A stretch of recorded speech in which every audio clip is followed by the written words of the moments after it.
Madiaw masolem or in English translation, good morning to each and every one of you. Kami nga pala ang mga isog na lumulupyo sa ulohang tubig with our tagline, Gihimo para sa tanan. Today we are here to present one of the fiercest tribes living in the Mindanao provinces, specifically in Sarangani, Davao del Sur, and Davao Occidental. We of course are going to discuss about the one and only Tagakaolo tribe, also known as the Kalagan. But before we get into their lifestyle, beliefs, and their way of clothing, let me introduce you to who these Tagakaolo tribes are and why kaming mga isog na lumulupyo sa ulohang tubig chose this ethnic group. Okay,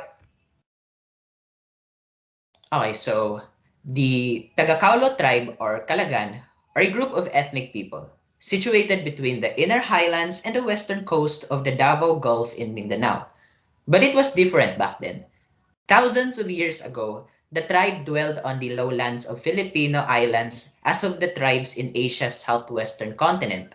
Similarly, their way of living is comparable to that of the Maguindanaos.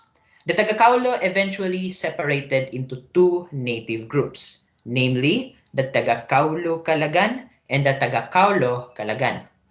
Although their pronunciations are almost the same, the difference in their spelling is the O's and U's as vowels used in Tagakaulo.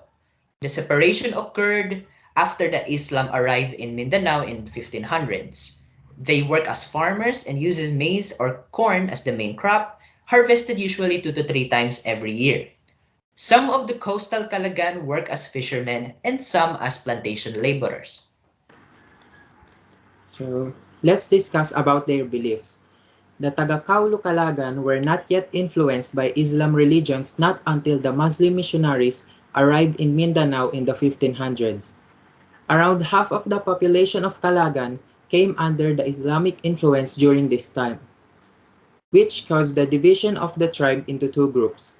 Most of the Tagakaulo Kalagan converted to the Muslim religion, whereas the Tagakaulo Kalagan remained in their old belief known as animism or animist, meaning that they believe spirits exist in non-human objects. However, there are still many ethnic religionists in today's modern time, because the tribe sticks to what traditions that their forefathers practiced. They still believe in environmental spirits, and their folk tales were mostly about fictional phenomena such as sorcery, magic, and supernatural beings.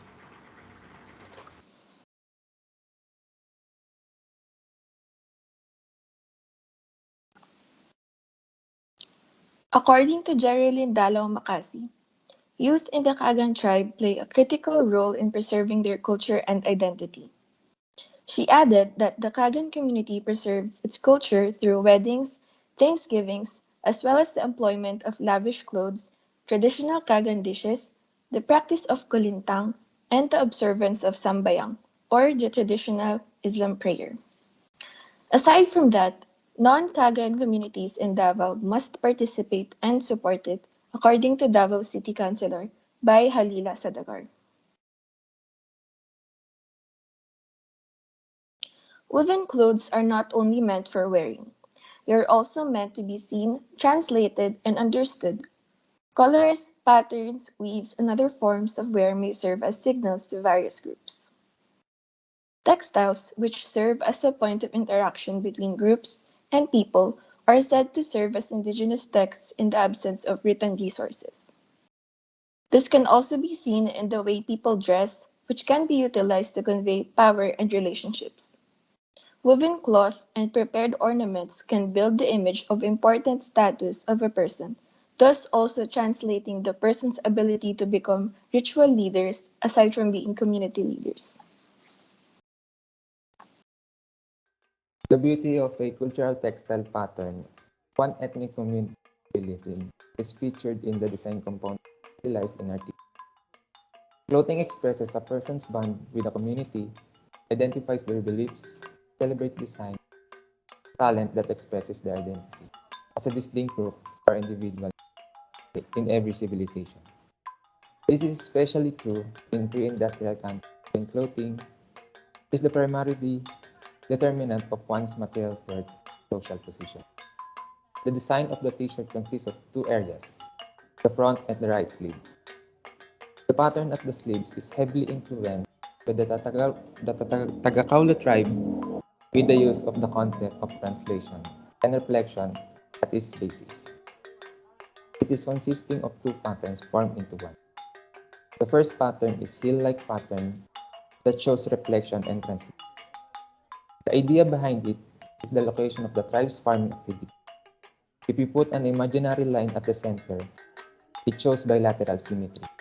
The second pattern is a water wave-like pattern that shows translation. The, the Tagakaolo tribe is also known as the inhabitants of headwater because they live near rivers or streams, and that is where the idea came from.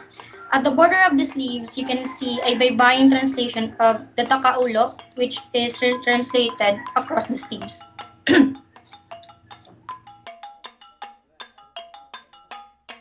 Now, at the front of the t-shirt, we can see a vertical pattern that is an accumulation of three different patterns that shows the concept of translation, reflection, and bilateral symmetry. Two of these patterns were already shown at the previous slide, while the other is the pattern of X, formed into four different figures, which some of them vary in color. Also, we can see a vertical babayin of Tagakaolo. This is the closer look of the figures inside the huge vertical pattern. The four different figures were formed through the pattern of X by translation and rotation. These figures were inspired by the symbols unique to their culture, which became the basis of the pattern. And if you put an imaginary line at the center of each figure, you can see that it exhibits bilateral symmetry. The color scheming of our t-shirt is based on the colors of blue, green, red, white, and yellow, which is usually the color scheming of the Tagakalo tribe. At the back of the t-shirt, there is a map of the Philippines which would convey that it is from the Philippines. Here is a short video of our t-shirt designed by our team.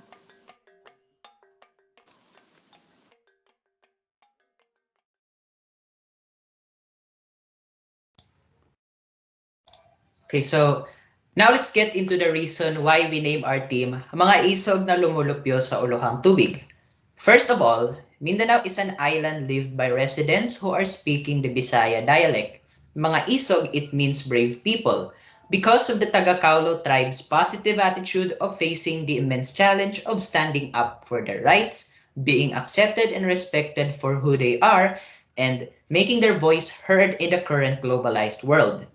We chose the tagline Gihimo para sa tanan, which means made for all in Bisaya dialect, because the team believes that throughout this task of designing the shirt inspired by the Kalagan tribe, we have somehow expressed ourselves of our cultural appreciation in what art they are trying to express.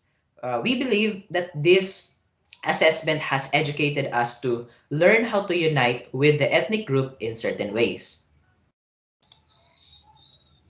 And each of the reporters of the tribes live what the mindset of the Kalagan have, which explains the reason why we are interested in this ethnic group out of all the ethnic groups. Lumulupyo sa uluhang tubig is basically another Bisaya dialect, phrase meaning inhabitants of the headwater or olo sa tubig in Tagalog. And, and, and as from what information we obtained, it is literal meaning of the name Tagakaolo. So, upon conceptualizing the design of the shirt, the team has come to a realization that upon learning what the origins of these ethnic people have, it just comes up to the fact that we are showing not just what we obtain from their lifestyle and beliefs, but also showing our appreciation to what the Tagakaulo ethnic group proudly represents to the world in their clothing or in their tradition that they practice. The team believes that we should learn more about them because with enough sufficient knowledge, we can achieve a sense of unity between us and the tribes from all over the country. It is a beneficial way to show what we appreciate our own local culture and hopefully soon we hope that more Filipinos would open their interest towards the Tagakaulo tribe a tribe filled with such beautiful stories and beautiful clothing. And that is all. Salamat and manauda, which means thank you and goodbye in Kalagan dialect. Thank you!